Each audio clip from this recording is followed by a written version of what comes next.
Sports for Real with Coach Hall. By now, you've heard the reverberations that took place when the Pac-12 exploded and sent all its members to different locations. First, it was Colorado.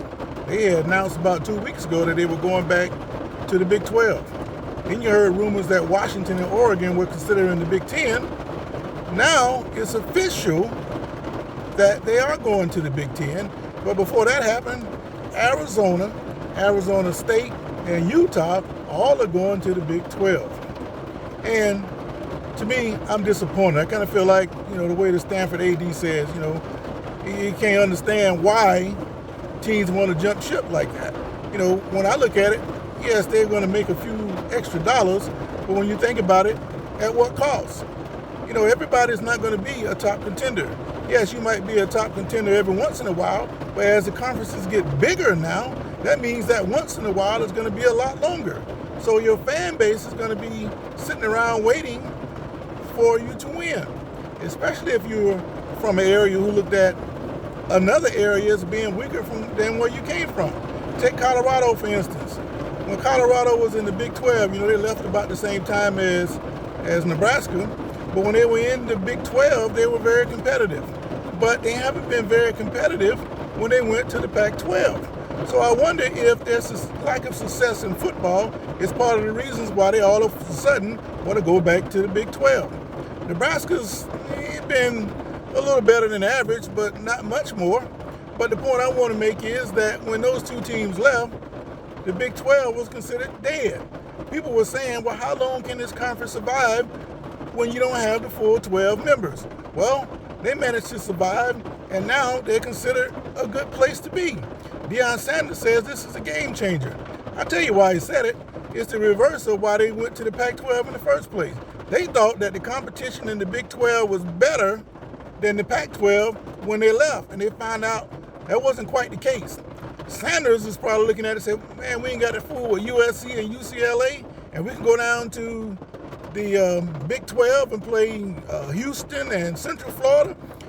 That's a better deal for us. So, of course, it's a game changer. If he keep recruiting and doing what he's been doing and build up his program and they start to win, it might start to look like the SWAC in him dominating like he did with Jackson State.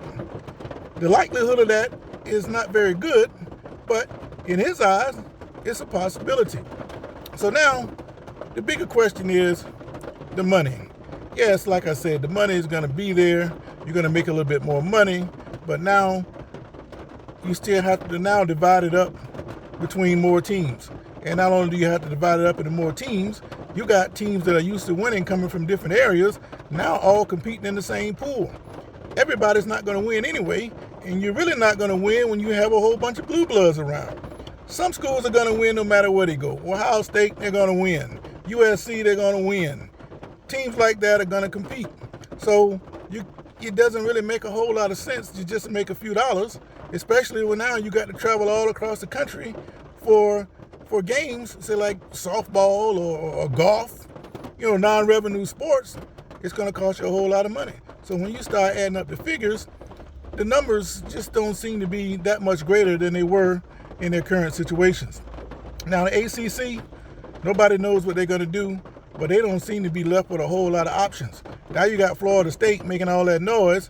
They want to make more revenue. Yes, everybody wants to make more revenue, but you weren't doing all that griping and hollering when your teams were average. Now that you think your team is going to be pretty good, now all of a sudden the ACC, what they're bringing in is not good enough. You had an opportunity years ago to the SEC, but you decided not to go. Why is that? Where are you going to go now? Seems like to me, you already got to deal with somebody, otherwise you wouldn't be making all this noise. So the other point I want to make is college rivalries. You can see now that none of that means a thing. It all comes down to the dollar. Some of these teams can go 0-12 and still make a whole lot of money. Somebody behind the scene, they're going to be happy. They're just going to fire the coach, bring in some new people, try to tick up until they are competitive and winning well, then they'll really be happy.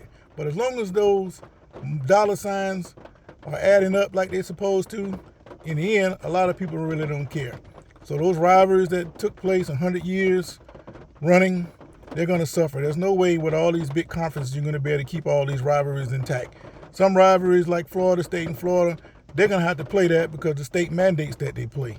But other rivalries, I hated to see Georgia and Clemson fall off.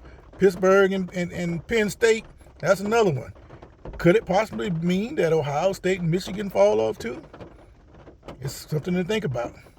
But if you want the money or do you want the rivalries?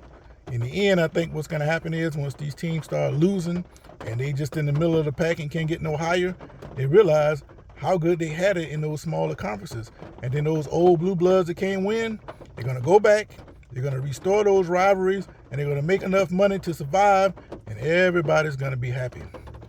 That's my future call. Sports for real.